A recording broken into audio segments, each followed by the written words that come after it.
I welcome you again to our first plugin developer conference online event. First, a couple of words about me. I've joined JetBrains in 2010 and contributed to different teams, including business application development and Idea Ultimate team.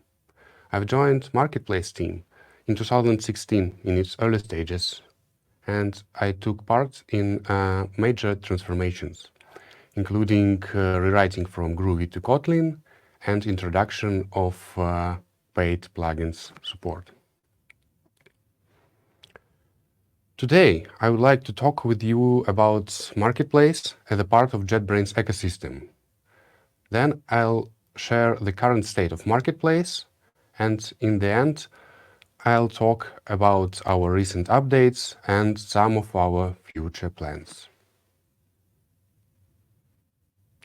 Marketplace is a part of JetBrains ecosystem. We strive to make JetBrains ecosystem easy to integrate for plugin developers. This provides end users with a seamless experience to work with frameworks and services of their choice. It's an ecosystem with access to extensive capabilities of the IntelliJ platform, and it equally benefits to businesses with the resources for plugin development and individual enthusiastic developers. We believe that our products are feature-rich out of the box, yet we understand that it is very hard to be experts in every technology, framework, or service. And it is not possible to cover off all the user needs ourselves. This is where the plugins come to the scene. From AI assistants, frameworks, and language support to themes and language bundles. Let's take a moment to appreciate how many of you joined us over the years. More than 7,000 authors have uploaded at least one plugin version over the years. And especially in 2024, we see a significant increase of plugin authors. Overall, we have more than 9,000 plugins in Marketplace. Thank you very much for your contributions. We really appreciate it. And monthly, we see about 8.3 million downloads of your plugins, meaning third-party plugins, not including our JetBrains plugins. Among all those plugins, we have some that are already making money. Let's glance at some popular paid plugins. I bet that you are familiar with some of these names. Overall, in 2024, paid plugins have seen the total revenue increase of 12% compared to 2023, and 16% increase in the number of licenses sold. We see these as strong numbers for paid plugins success. Now, I would like to focus a little bit on benefits of selling your plugins on JetBrains Marketplace, because it's more than just invoicing and payment processing.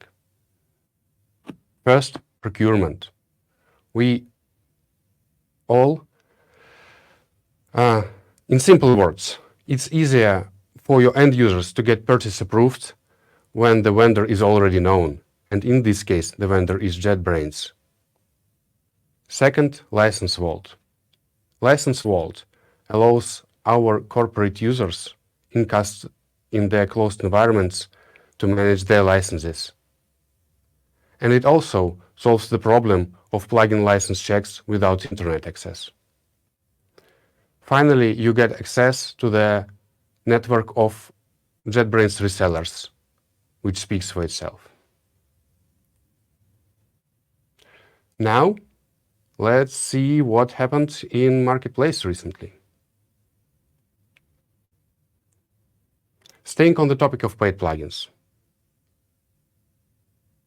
we introduced flexible trial period support, allowing plugin authors to choose from several options or even disable them completely, the trials. You can now offer volume discounts for corporate customers who are purchasing more than one license at a time. And probably you've heard the news about changes to continuity discount for JetBrains products. It also covers the plugins. Please stay tuned for the updates. This year, it became possible to apply for a chance to make your plugin featured. We recognize that you are creating valuable plugins, and we don't want any hidden gems to go unnoticed. While there are different best practices to keep in mind while developing and submitting your plugin, there is no specific checklist of requirements that guarantees that your plugin will be featured. To increase your chances, pay attention to the following aspects. Ensure your plugin aligns with compliance, performance, security, and user experience standards. Please create an accurate description with good screenshots and videos that showcase your plugin's features. And try to stand out from the crowd by creating a unique plugin or unique approach to the existing problem. We improved analytics for you. First of all, the sales reports now support several segmentations and it loads immediately. We've already noticed your positive feedback on this topic and we really appreciate it. Download trend chart was updated. Now you can filter by product, checking the popularity of your plugin in different IDs. And in the works, there is another change, distinction in new and update downloads. It will help you get a better picture of your user base. We improved the feedback.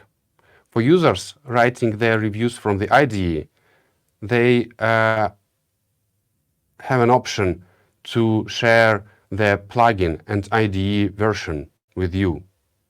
This gives you insights into user experience with your plugins and helps you address negative feedback on outdated versions. Also, we are already collecting the uninstall feedback when your plugin is uninstalled. And we are working hard on bringing this information to you in the Marketplace UI. For some time, users, while leaving a review for your plugin, can provide more details, like rating specifically the performance of your plugin, UX, or documentation. We are collecting this data, and again, we want to bring this to you so that you can understand better where you need to focus your efforts. Plugin approvals. Last year, there was a talk with Natalia Melnikova about the plugin upload process, and there were a lot of details for plugin approvals. So I would just add that we added support for auto approvals in custom channels, which highly helps those of you who use this to reach your early adopters with the updates. Also, we allowed images in descriptions. This is a small but very significant change for some of plugin authors. What is in the works in terms of plugin approvals? We want to decrease time to market for your updates, and we are working on some automations and adding heuristics so that you get faster response on plugin approval requests when it is obvious that either the plugin is good or there are some problems that we can clearly discover. Also, the topic of internal APIs. As many of you have noticed, we started working harder on eliminating internal API usages in plugins. This helps us a lot to make platform API more stable. In addition to hidden plugin support that has been released previously, we added support for hidden updates. This helps you control when your plugin becomes public, and it helps you to get feedback, to start getting feedback the moment you want it. Another thing that I want to mention is Exception Analyzer, which is still in beta. Please mind that. So we all know that exceptions happen from time to time.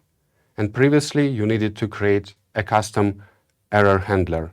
But now you can mention the JetBrains Marketplace error submitter in your plugin XML, and all exceptions from your plugins will be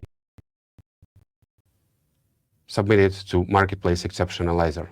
There they will be merged into issues which you can overview and mark as resolved. Please keep in mind that this is still in beta, therefore you need to contact us to get access to this feature, and also there can be some downtimes and hiccups. Later today, there will be a number of talks covering different topics of what has happened with plugin development. Therefore, I wouldn't focus on these topics, and I hope you won't attend those talks. But there is one topic that I'd like to pay your attention to. We believe that consistent UX improves user learning, enhances user trust, and reduces cognitive load. That's why we put significant efforts into providing you with additional resources to get your plugins aligned with our products. This includes over 1,000 new icons tailored for the new UI uploaded to the icons website. Icons Figma library that helps you design your own custom icons. UI kit that lets you prototype interfaces for plugins more quickly. And don't forget user interface FAQ and UI guidelines. I guess that's all for me for today. And one last thing, we are listening to your feedback and we'd like to hear your thoughts. Please join our platform Slack. You can use this link or this QR code, or you can drop us a message to this email address.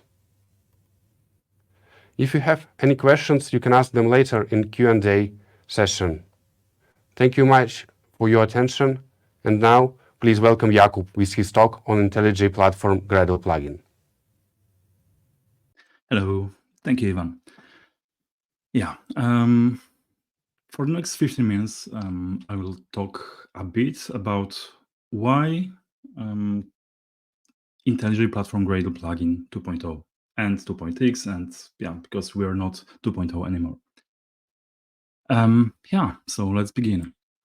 My name is Jakub, and as Jan already introduced me, I'm a developer advocate at JetBrains for IntelliJ Platform SDK. This means my colleagues and I are a bridge between plugin developers, external plugin developers, and JetBrains company itself. And during our work, we try to make the whole plugin development experience easier for both sides, in fact, by providing content and tooling around that. One of those tools is IntelliJ Platform Gradle Plugin.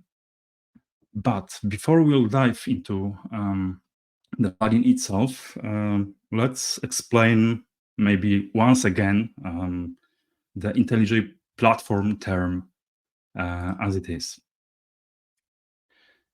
IntelliJ Platform is not an IDE. It is open source API, open source platform for building IDEs. It provides you with full text editor, so the editor you use for typing the code, PSI, which is program structure interface, which is responsible something that is responsible for parsing and creating language, the whole logic around the syntax of language of your choice.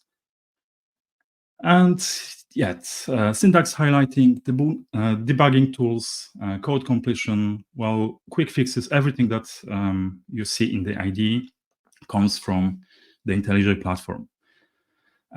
So this IntelliJ platform actually powers all JetBrains IDEs, but also IDEs created not by JetBrains, which is Android Studio and others.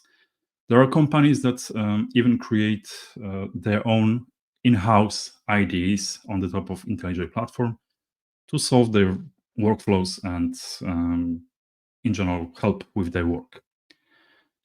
And yeah, IntelliJ platform offers extensibility through open API.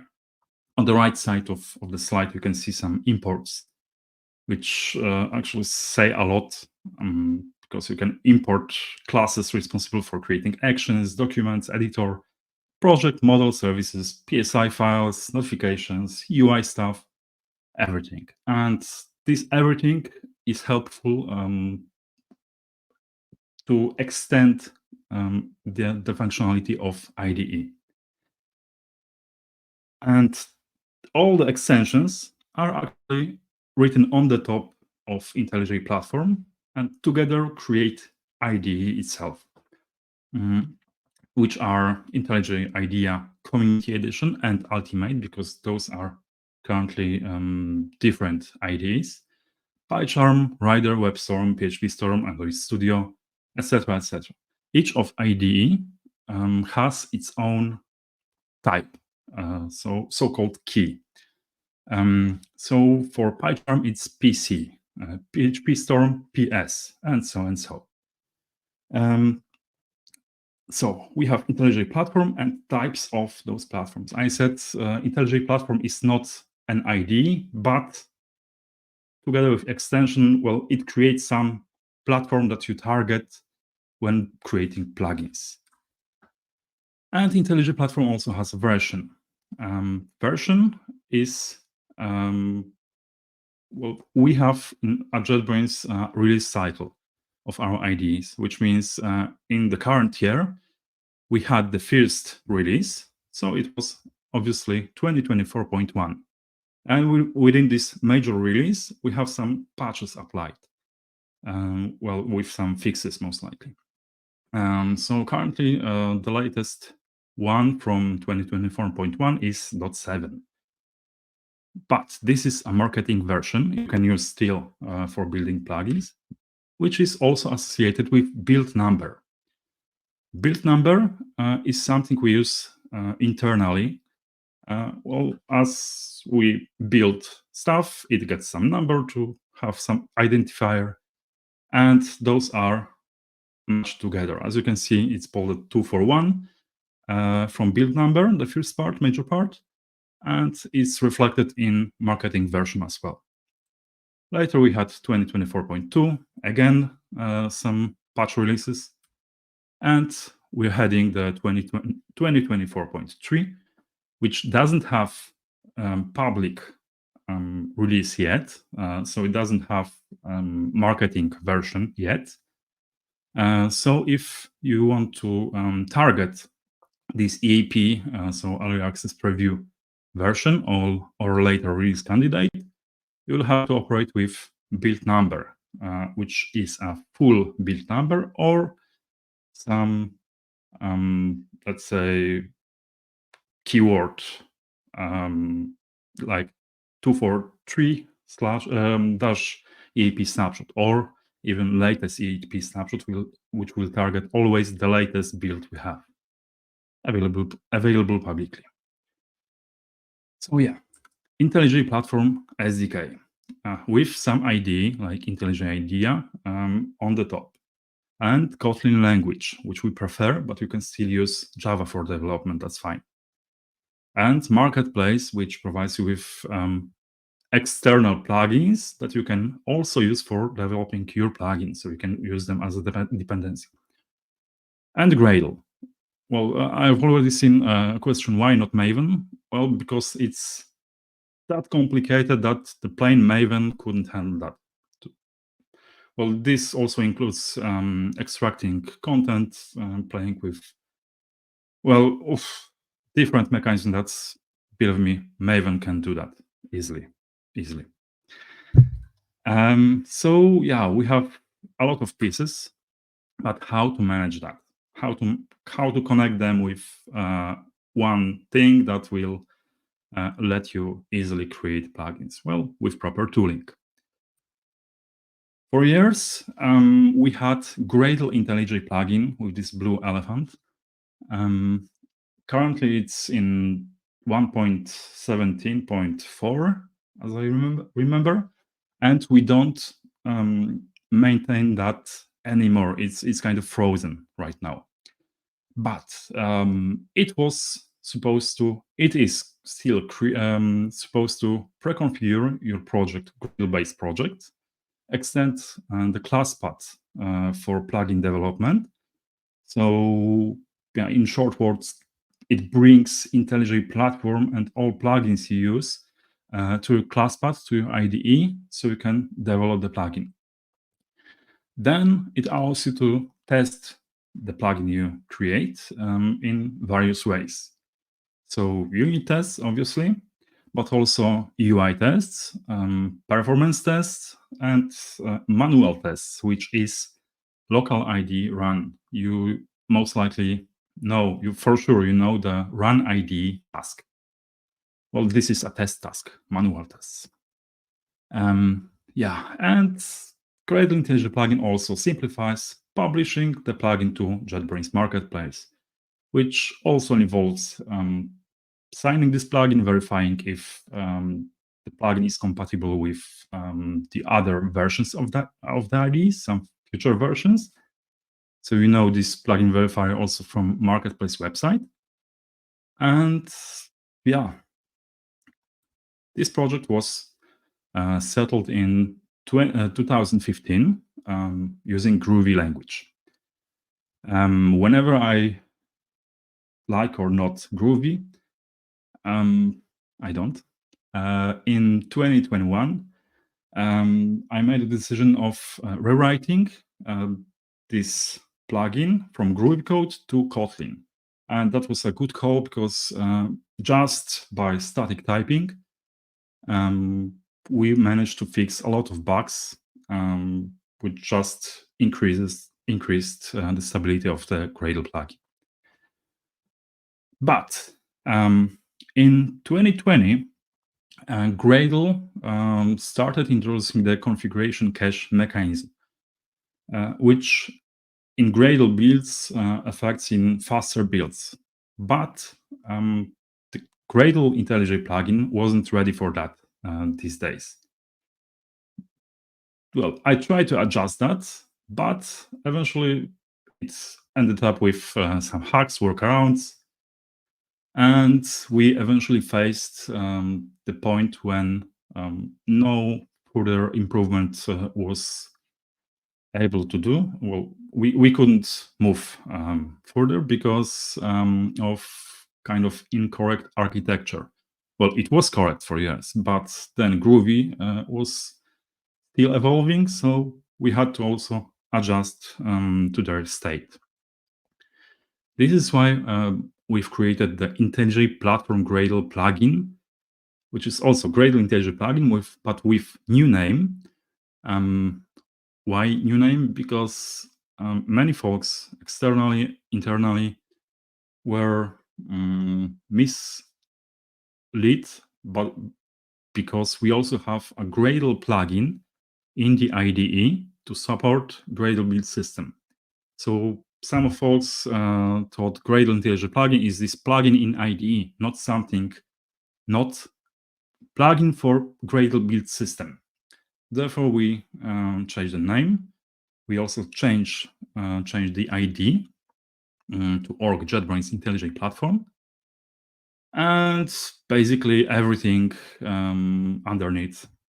So the whole architecture changed. We tried to keep it backward compatible still, but introducing new features and new architecture introduced also breaking changes. And yeah, those breaking changes and the issues that the previous version had, I will introduce later with next slides to explain what improved and how. The first part is redesigned DSL. The previous DSL was fine, but now it's kind of more clear and reflects how Gradle is configured when you use it for creating Gradle-based projects.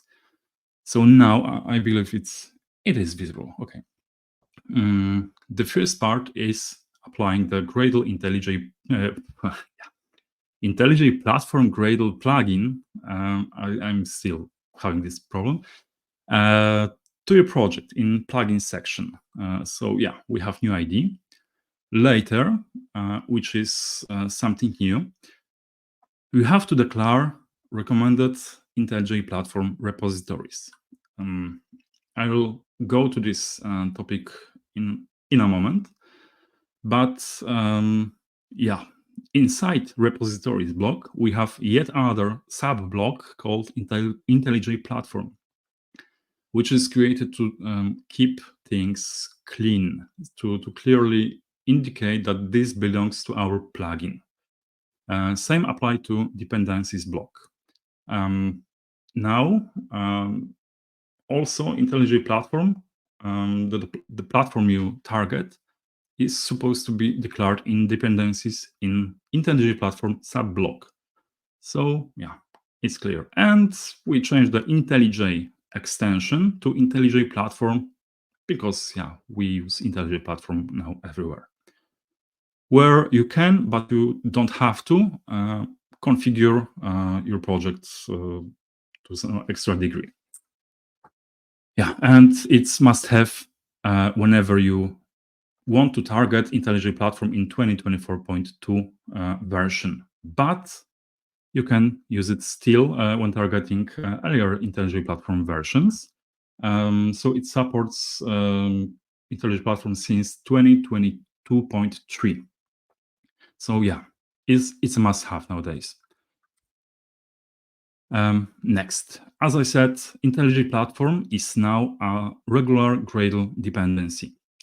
Inside this IntelliJ Platform subblock, you can notice the IntelliJ IDEA community dependency helper, or PHP storm, or create method which you can use dynamically to dynamically create dependency with some string value, let's say. So now it's a regular dependency. Before, it was added in the tasks runtime. So Gradle wasn't happy about that because it prevents from configuration cache to be applied correctly to your project. And you was most likely confused from where dependencies to my projects are coming from. Now it's clean because everything comes out of your build file. Yeah, plugin dependency as a dependency. Still, we did the same previously for plugin dependencies, which are regular plugins from Marketplace or bundled plugins delivered with the idea used for building the plugin. And there are also regular dependencies right now. And yeah, repositories. I mentioned before, you have to add default repositories to your build file. This is a helper that adds multiple different actual repositories to the project. So this is a shorthand for adding something we recommend to use, but you can add them one by one to the project, or you don't have to do that anymore at all. In case you have some Nexus or Artifactory inside your company, which mirrors everything that comes from the internet in terms of security checks. So that solved a pretty major security problem that was reported over a couple of years by bigger players that we work with. And yeah, yet another problem solved. That result also in fixing other problem reported by users, which is dependency resolution management. This is something you use in settings Gradle KTS file. So instead of declaring repositories in each build Gradle KTS file, you can do it once in settings file, and the previous version, because previously repositories were added in one time, we couldn't use this approach. Now it's possible, and you can simply make the build fail if someone still tries to add repositories to the project from the build file. Yeah, and the other requested, the other reported problems we had with multi-module architecture and custom tasks pollution. What does that mean? It means that whenever you are applying the previous plugin to submodules to get access to IntelliJ Platform dependency, it was also adding all the list of custom tasks we introduced with the plugin. Now there is also the org JetBrains IntelliJ Platform .module sub-plugin, which pre-configures your project to get access to IntelliJ Platform, but without tasks like build plugin or build searchable options or whatever.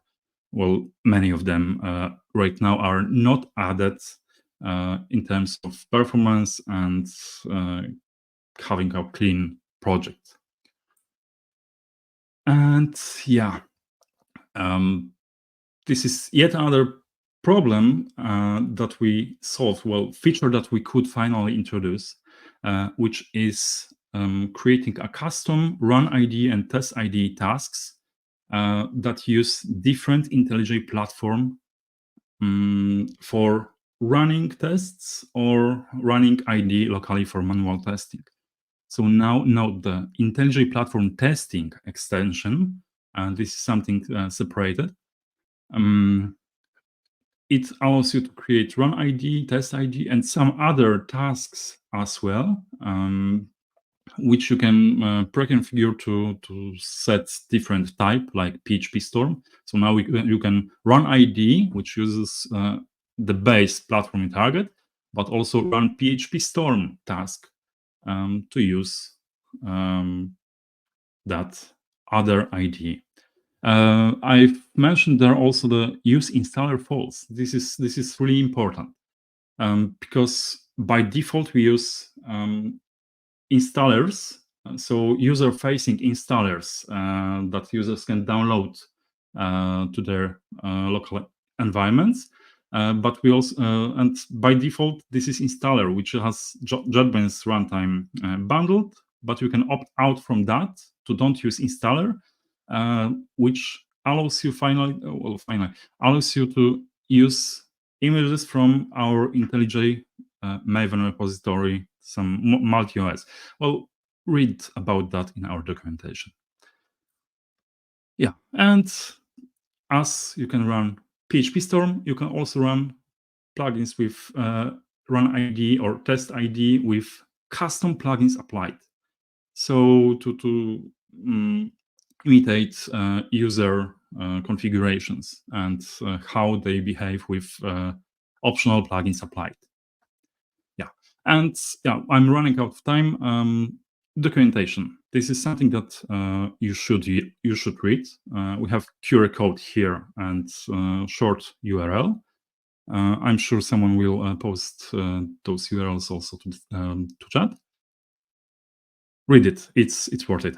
We write it for you, and if you have any comments about that, something is missing, just on the bottom of the page, each page, there is a form you can use for reporting missing content, incorrect content, whatever. And if you wonder how to start creating new plugin, there is IntelliJ Platform Plugin template, again, QR code and link, which is a GitHub-based template repository that helps you start with the very first plugin of your life. And it also has README, so please read README. Yeah, that will be all. Thank you very much for spending this time, over 15 minutes with me. If you want to connect with me, there is a Blue Sky handle and X, so former Twitter handle, QR code to slides, and the next person will be Andrey with his presentation about YouTrack applications and how you can write extensions not for IDEs, but yeah, YouTrack. Thank you very much. Andrey. Thanks. So I'm Andrey, and I'm going to talk about YouTrack apps. Let me quickly introduce myself. I've been working for JetBrains for quite a while. Here I am responsible for many front-end related things, such as open source UI components library called RinkUI, our authentication service hub, and my main workload, our project management software YouTrack. The last major project I worked on was YouTrack apps, which I'll be presenting today. So the plan. I'm going to take 15 minutes and I'll cover these topics. What is YouTrack? What is YouTrack app? What makes YouTrack apps tick? How to make your own YouTrack app, and how YouTrack apps communicate with JetBrains Marketplace.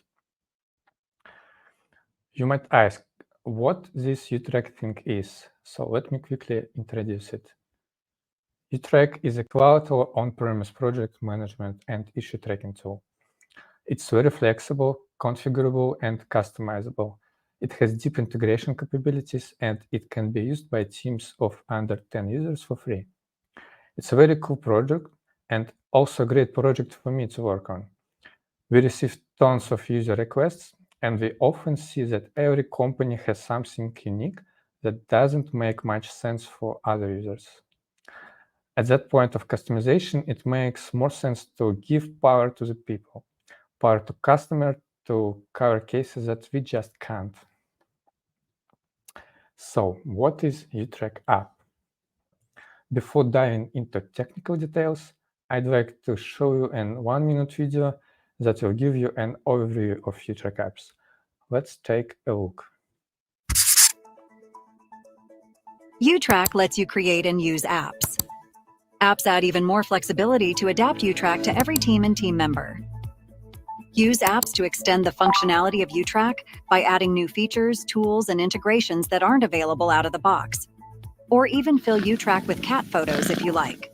An app can show info from external systems, modify YouTrack project and task views, create forms or extra pages, implement complex automations, or integrate with your favorite tools. Explore the growing apps marketplace, create your own app or ask your consulting partner to create one for you, and customize YouTrack to work exactly how you need it to. YouTrack. Customizing your own unique workspace is easier than you think. That was a great overview of YouTrack apps. Now let's dive deeper into the details. For end users, a YouTrack app appears as a piece of YouTrack user interface that is dedicated to solving a specific task. For example, here we can see the article feedback app that allows YouTrack knowledge base maintainers to receive feedback and improve the quality of their articles. We can also see a simple integration with Slack, so users in YouTrack are now linked to their Slack accounts. That was the end-user perspective, and now let's take a look under the hood, where the programming stuff is happening. Technically, a YouTrack app is an archive with this file structure. We'll get to these files later, but what I'd like you to understand now is that an app is nothing but a simple set of files. These files, when installed into YouTrack, can customize the service to the level you need.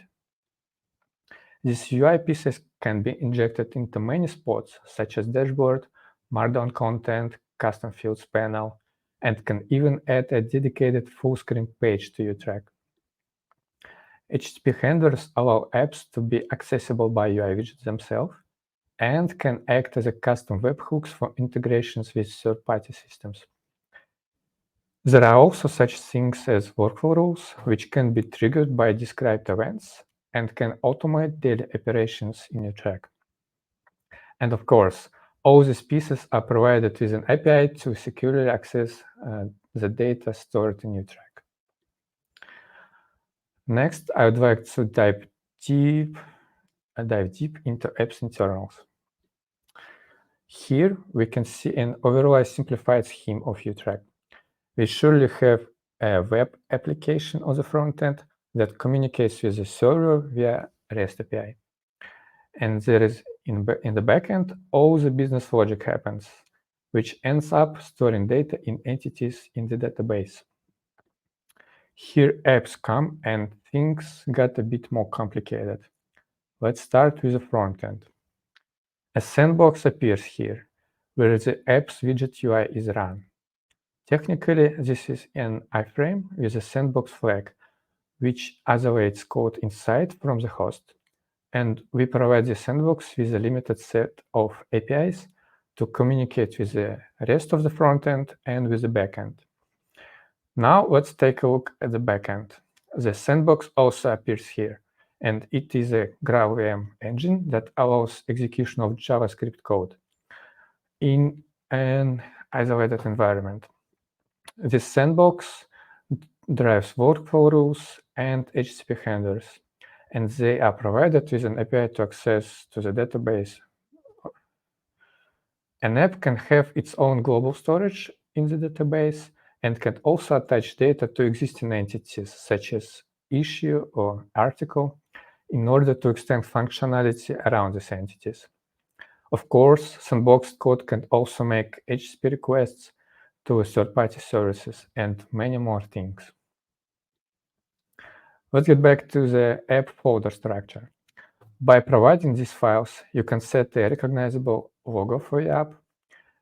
You have to describe app details in the manifest. An app can declare its settings in settings.json and can extend existing entities in entity extensions.json. An app can also have HTTP handlers. And lastly, in the widgets folders, you will place the web app statics that will be making this custom user interface. I'd like to take a quick look at what is stored in manifest.json. Firstly, some meta information very common to any manifest file out there, like name, description, version, vendor. And also the manifest declares the pieces of UI that the app injects. In this example, we declare a sample widget that should be shown in the first position in the custom fields panel. It has an icon and it declares that the user needs read user permission in order to see this widget. You can get more information about manifest.json syntax in apps documentation. Now, let's make an app. We've prepared a scaffolder, so all you need to do is run this command and answer some questions. Here I recorded how I create the conf app, and I type in the answer to the questions it asked me. Some information about the vendor. And then I create my first widget in this app. I type in the name and the key, and I select the extension point where this widget will appear. Then I skip some not required questions, and then I create a settings JSON for this app. And then I wait a bit while dependencies got installed. And that's it. The application is created. So our scaffolder creates YouTrack applications and follow best practices, and it can be run over the generated app again to add functionality later, such as widgets, new settings, extension properties, and HTTP handlers. And here is a brand new application. It uses Vite as a builder and uses TypeScript and React for building the UI. As you can see, it is pretty standard React component code, but it also utilizes the UT-app object, which is our bridge to expose access to YouTrack into the widget. In this specific example, the widget makes an HTTP request to the backend/debug endpoint, which is declared nearby in the backend.js file. It also uses the RingUI components. RingUI library is that library where I am a maintainer, which I told you about on the first slide. It's the open source library that we use to build YouTrack itself. Using the same library for the YouTrack and for the widget is crucial to allow custom UI to look like a part of YouTrack, not as something borrowed. So once the app is generated, you can build and upload it to your YouTrack instance. If you don't have YouTrack yet, you can get one in a few clicks. Once you have it, you can create an auth token and in the YouTrack administration UI. And here how it looks, the app is being built, validated, and uploaded. And then once you attach it to the project in administration UI, we can see it running. Here, if you click the big blue button, the app will make an HTTP request to that HTTP handler. Well, how simple it looks, but how much layers of functionality is behind. Uploading an app archive directly to your instance is a nice way to solve your own case. But if you'd like to make your app available to others, of course, you can upload it to JetBrains Marketplace. All our own apps already uploaded, and we've already got some third-party authors sharing their work. It could be you. We try to keep this thing simple. So once you've developed your app and you're sure it works, you can upload it and we will review it to be sure that app does what it described and doesn't violate marketplace rules. And then it goes live. It usually takes 1 or 2 days. And here I'd like to share some useful links. First, the link where you can get your own YouTrack for sure, and the RingUI library, some repositories which contains our apps, which are open sourced, and surely the documentation about the developing of YouTrack apps. Thank you, and of course, thanks to the great YouTrack team behind the apps. And now let's get back to the main stage. Okay, thank you very much, Andrey. Jan will be back in a moment. So yeah, thank you very much again, Ivan and Andrey, for the talk, and to myself. Thank you. Yeah, let's check if we have any questions here. Okay, start. One question regarding YouTrack, for sure, from, I'll show it on the screen, Redbird Jr. YouTrack is missing a feature to build your own customer portal without using the standard. There is always in workaround, but want to see our own customer API to make one. Well, that's right. I recall the feature request about this, but we still haven't implemented it. Maybe exactly because we just can't support every feature out there. But with having an app, maybe you can achieve that. yeah, we still have some time left actually until the next talk. So your questions are very welcome in the chat, please.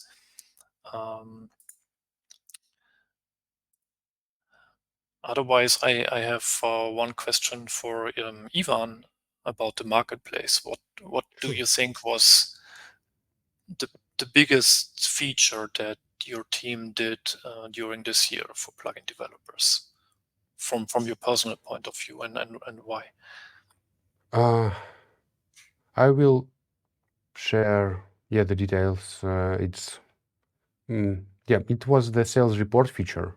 So maybe it doesn't look so complicated from the outside, but from the inside we had to rework a lot of the things, how we get the data for the reports, and with the help of internal teams for JetBrains, who helped us a lot, we now have more data. It is pre-computed, and as I said, it helps us get it immediately. And I would say that in terms of impact for plugin authors overall, it would be our work on the faster approval request response.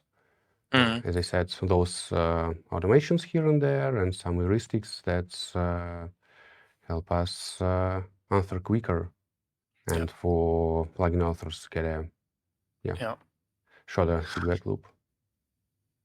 All right, thank you very much. We have actually a question from Sebastian. How long does it take to launch an app on the marketplace from submission to approval? Maybe you can answer on that as well. Yeah, as our promise states, the approval can take up to 2 business days. But this is not the case in most of the situations, and usually you should get a response, I would say, after several hours. This is like, a meantime. And either you get an approval or you get some comment from our support team what to look at. It could be something in the description, maybe, or it could be the actual problems found by different tools that we use to check the plugins, like plugin verifier mentioned by Jakub. Yeah, I see. Thank you. So we have another question from Christian. Any plans to add documentation for other language APIs like PHP, JavaScript, and so on? Yes, and actually for PHP Storm, we have dedicated pages in the SDK docs. And we are currently talking to some of the other IDE teams in what they could provide us as input, or what we could do in terms of SDK documentation, maybe even sample plugins for targeting their specific ecosystem. So yeah, please stay tuned. We are aware that there are some gaps maybe here, and that we could need some more of a starting or reference plugin maybe for the different IDEs.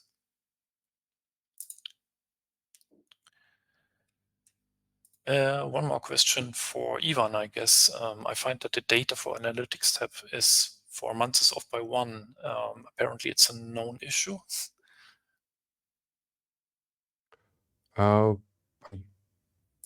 Fortunately, I cannot comment on this right now, but yeah, I'll take a look after the event, and we'll get back to you.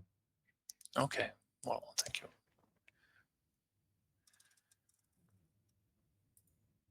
Then we have one more question from Kamil, which is very technical about IntelliJ plugins. So what about dynamic plugins and plugin XML? Not all registrations can be done straightforward in the plugin XML, and that's true for some very specific areas of the API. Our focus for dynamic plugins is currently the installation process. So we are very much interested from the platform team's point of view to make the installation dynamic. So if you find some specific stuff that is currently not possible, please reach out to us. You can just join our Slack and just ping us there with a question, or file some issue in the IntelliJ platform YouTrack, and then we can follow up on specific questions.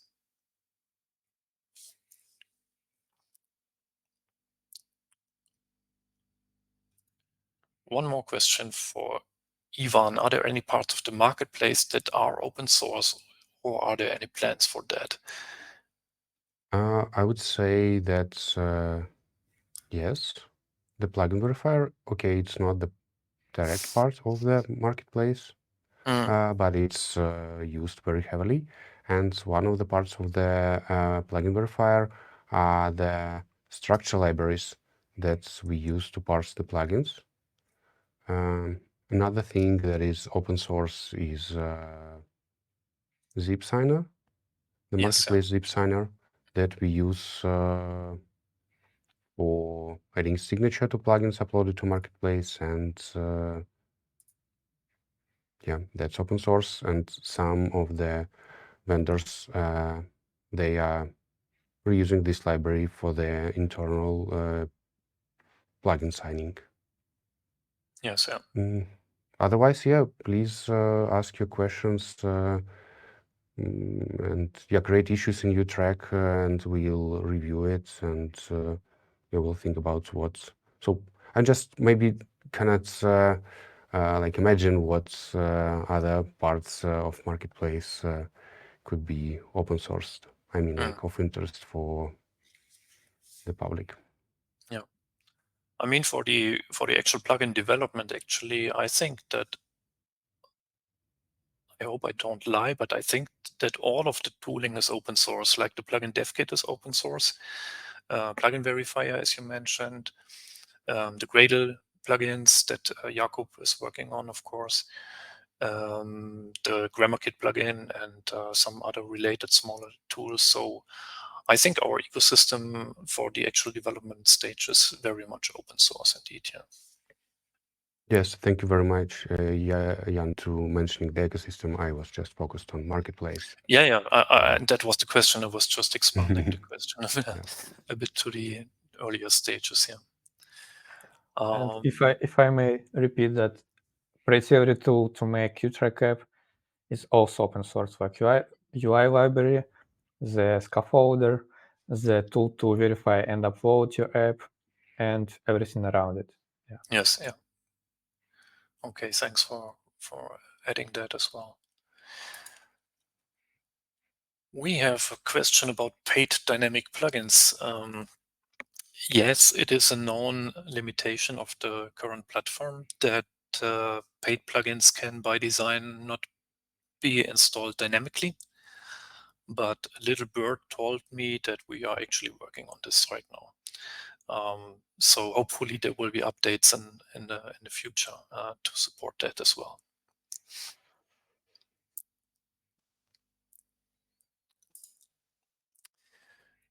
Another question: when will the latest documents be made public? Latest verification error for 243. So that's the upcoming 24.3 release of the IDEs. There are apparently some violations reported. I am not sure what latest documents refers to.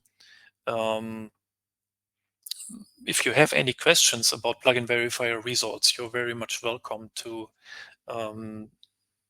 file an issue, or just hop on our Slack and ask there, so we can quickly look into the sources and tell you what can or should be done about any kind of violations that you encounter. So yeah, without any details, it's not quite possible to answer questions. And yeah, sure. That's basically it. Please reach out with details, and then we can research it. Yeah, I'll just want to add another communication channel is the marketplace at JetBrains.com, where you receive the messages about your plugin verifications. So don't hesitate, reply there. You'll get the answer from our support team. Yeah.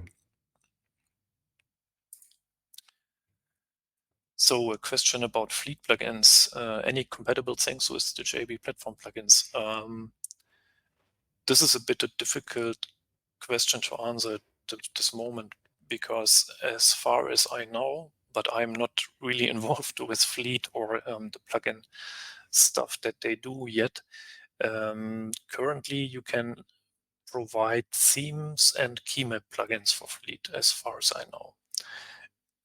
That is the current limitation for third-party developers. And I think the best thing is to read the Fleet blog, and there have been some posts about that recently.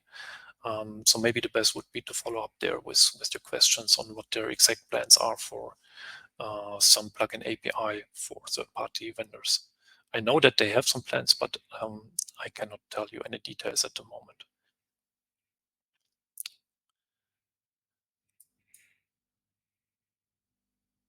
Question from peers: any progress on making Git a standalone IDE? I think this refers to a very, very popular feature request in YouTrack that suggested that we could take the Git functionality out of the IDE and make it some kind of standalone application.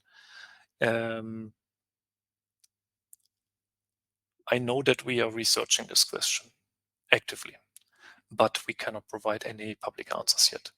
But it is being researched.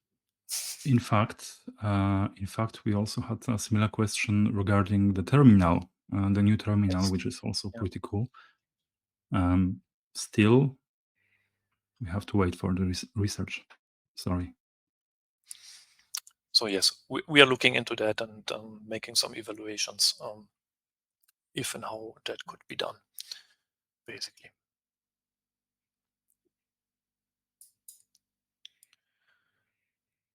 So it seems we still have some time left until the next talk.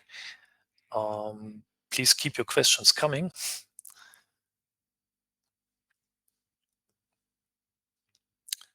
Otherwise, I will ask Jakub one question, if you don't mind. Jakub, what did you... Sorry, we can't hear Jakub at the moment. Okay.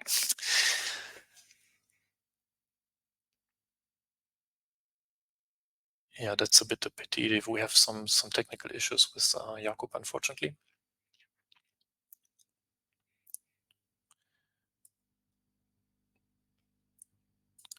Maybe Ivan, you can give us a bit of far away outlook on what Marketplace team might be or is actually working on for next year, maybe some kind of teasers, maybe. Yeah, so I've shared a bit in my presentation that we are working on more improvements for analytics, and specifically, as I said, a distinction between downloads and updates. We have received quite a number of requests for that, and we believe that this would help very much with understanding user base for plugin authors. And in general, I would say working on feedback is quite an important direction for us at the moment. And that includes, as I said, also in my presentation, providing uninstall feedback and those like, let's call it granular plugin reviews. So when users leave not just the rating of 4 or 5 for the plugin, but specify details about the performance, UI, docs of the plugin. This we collect, but we still need to present it to plugin authors. And if we're talking about some distant future, no promises. Let's keep this in mind, no promises. But like the very good thing that we would like to provide, and I think plugin authors would very much appreciate, is more detailed usage statistics. Yes, So yeah. we have our internal one, and there are quite a number of questions, as you, Jan, can imagine, to solve before we can start sharing, providing it to external plugin authors. But I believe that would be, yeah, very big thing. Yes, definitely. It is actually a question, or a kind of recurring questions amongst plugin developers, specifically, of course, developers who have paid plugins, how they can basically measure the usage of features to make informed decisions about what to focus on. And of course, you can build such solutions in your plugin by yourself. But it is a very difficult area in terms of regulations and laws, and what data can be collected and in what way it can be collected and processed.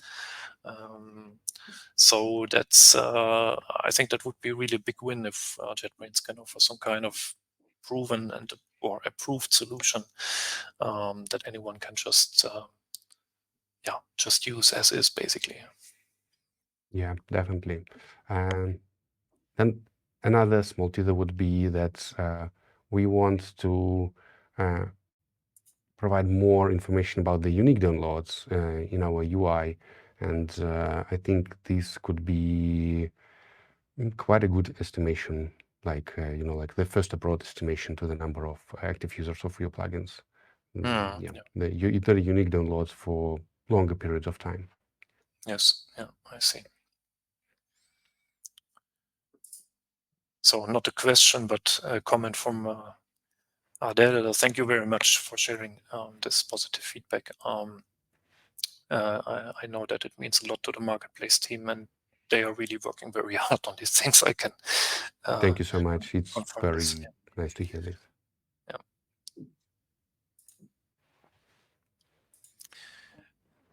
So previously, during the keynote, there were a number of remarks about the completeness of the IntelliJ SDK documentation, and we know very clearly what areas are missing, and we can unfortunately not work on everything at the same time and complete everything in a very short time span. But please share your feedback if some areas are very important for you and they are missing, so that we can take this into account for our planning and focus our efforts on specific areas, or maybe even existing documentation that needs some clarification or updates. So any kind of feedback is very welcome, and we actually receive, I would say, usually like a dozen or so feedbacks per week, and our team is trying to answer all these questions or taking these suggestions into account as soon as possible. So thanks again also to all the people who did provide feedback in the last couple of years.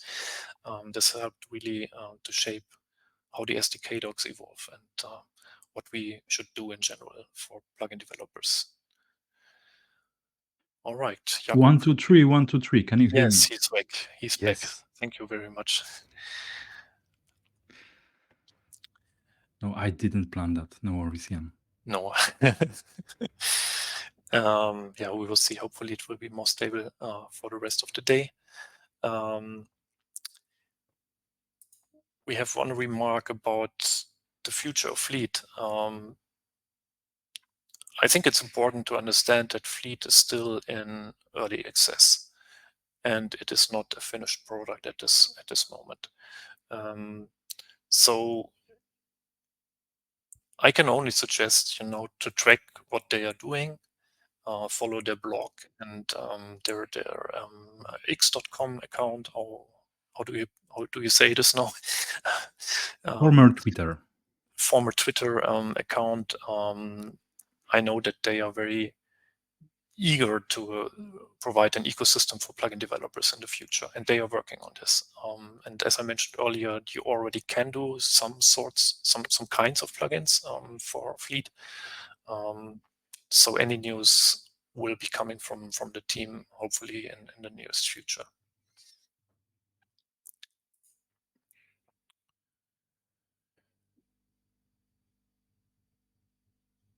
Yeah, Got I some think questions, Jakub.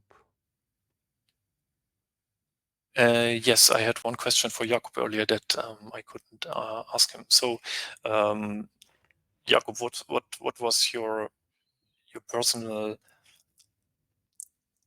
most difficult aspect of rewriting the Gradle plugin this year? What part Gradle. really? Gradle itself. Yeah, well, we can only offer our moral support here. Well, it's kind of complex because well, the whole game is pretty complex because we have Gradle, which is still evolving. They have some great ideas how to make the development, the building your project easier. They have yet other new pieces of their ecosystem introduced over and over. And yeah, we also have JetBrains, who is constantly evolving. So with the 2024.2, the core team, the IntelliJ Platform team, they migrated to the new structure, the new way of how the IntelliJ platform is structured by introducing modules. So we have right now not only bundled plugins you can use, but also bundled modules.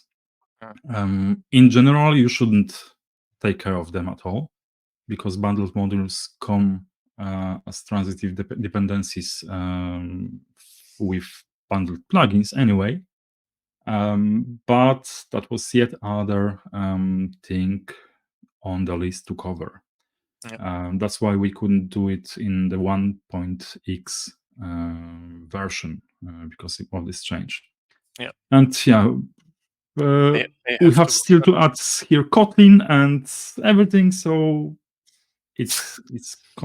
everything is constantly mutating. So there is no single point of failure. Yeah. Everything is just, and we have to align everything at once. That's true. All right. Let me take the chance to thank everyone from the Keynote team once again for doing your presentation and answering the questions here. Thank you guys a lot.